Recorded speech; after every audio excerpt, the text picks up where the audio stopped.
Steven was never poor, so he didn't have those heartwarming stories about bartending and unloading railroad cars at night. And not those stories about him moonlighting in nuclear power plants or sleeping under bridges.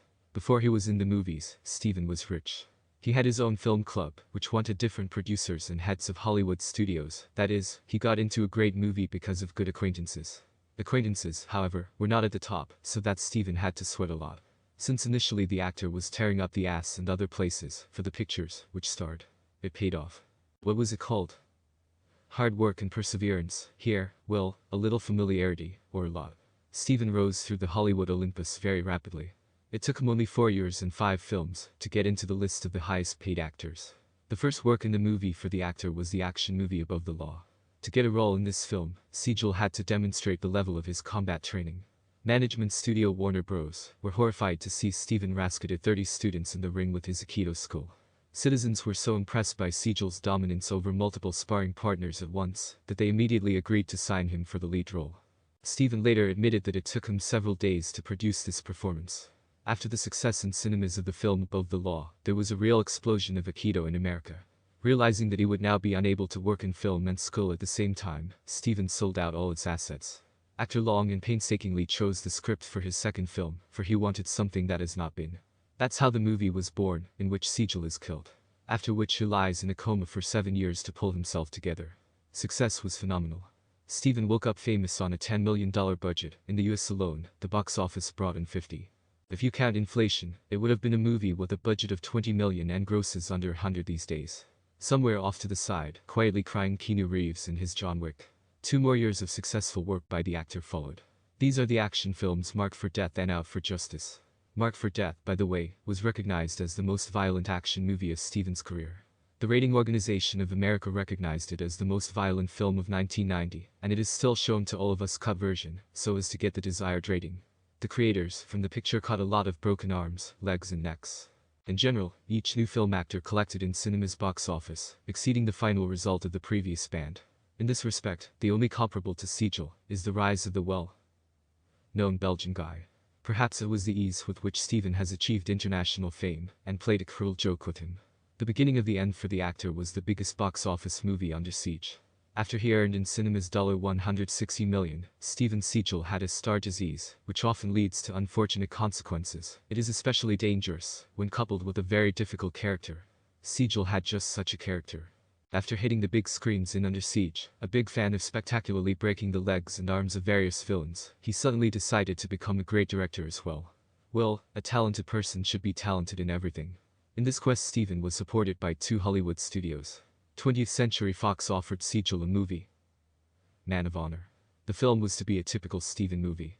It was about the Italian mafia, which happened to get in the way of the rampaging hero. The film company offered Steven Seagal full creative control, a director's chair, a producer's chair and the lead role. The Fox's only conditions were the script and the budget. One was given to them, and the second must not go over the $30 million mark. Another studio that agreed to Steven's directorial debut was Warner. The proposal is similar, with one exception: Steven could take any script that he likes. The cherry on the cake here was the possibility of blackmail from Steven. After the success of the film Under Siege, Warner Studios really wanted to see Seagal in the film Under Siege 2, and knowing that, Steven in every way raised his appetite and forced the studio to increase the budget for his directorial debut. When the estimated budget for the new Steven film passed the $40 million mark, the talented actor refused Fox. He agreed to star in Under Siege 2, and chose a script for his debut as a director. The choice fell on the movie Invisible Warrior, which later turned into the movie On Deadly Ground. Filming the movie was a real disaster. Steven was constantly making changes to the script, fought with the stuntmen, quarreled with his friends, who instantly passed into the category of former friends. The budget of On Deadly Ground during the filming and reshoots grew to $50 million. The sum is quite impressive for the mid-90s. After unsuccessful test screenings, the studio demanded that Seagal reduce the timing of the tape by 30 minutes. The culprit was the incredible tightness. Part of the test group simply fell asleep at the session. Steven wanted to make the ending in the spirit of the Lord of the Rings trilogy of Peter Jackson. That's when the main plot is complete, and the audience, for another 30 minutes, is shown how the characters are happy, saying goodbye, drinking and all that sort of thing. Seagal's 20 minutes were spent showing nature, chipmunks running through the woods, deer jumping out of water, whales, and so on. That is, for 20 minutes of the film, nature thanks Steven Seagal for saving it. The failure was very powerful. With a production budget of $50 million, the film could earn only $39 million at the box office. Steven Seagal won a Golden Raspberry as the worst director. Warner Studios decided to withdraw the film from international distribution so as not to lose even more money. Seagal's opportunities could have saved the next two high-budget films he was already signed on for, but the sequel to On Deadly Ground, Under Siege 2, didn't live up to expectations. If Seagal had taken the sound of the bell sounding over On Deadly Ground seriously, then maybe Under Siege 2 would have been a slightly different film. But the actor, the failure of the film, put down to chance, and took the sequel to his biggest hit very seriously. In this movie, Steven Seagal for the first time began to use a belly belt. The actor vowed to the studio producers that he would gradually get himself into shape, but this, as we now know, it did not happen. Also, Seagal also managed to get into the final editing of the film, completely ignoring the opinion of the director. It even seemed to come down to a fight. The final point on the status of Seagal as a superstar, in the 95th year, put the raging scandal in Hollywood. Steven was accused of domestic violence, and next to him poured allegations of sexual harassment. Kurt Russell, who was also signed on for the movie executive decision, refused to work with Seagal after such news. Behind Steven, 2 failures in a row. The studio would turn a blind eye to the scandals in Kurt Russell.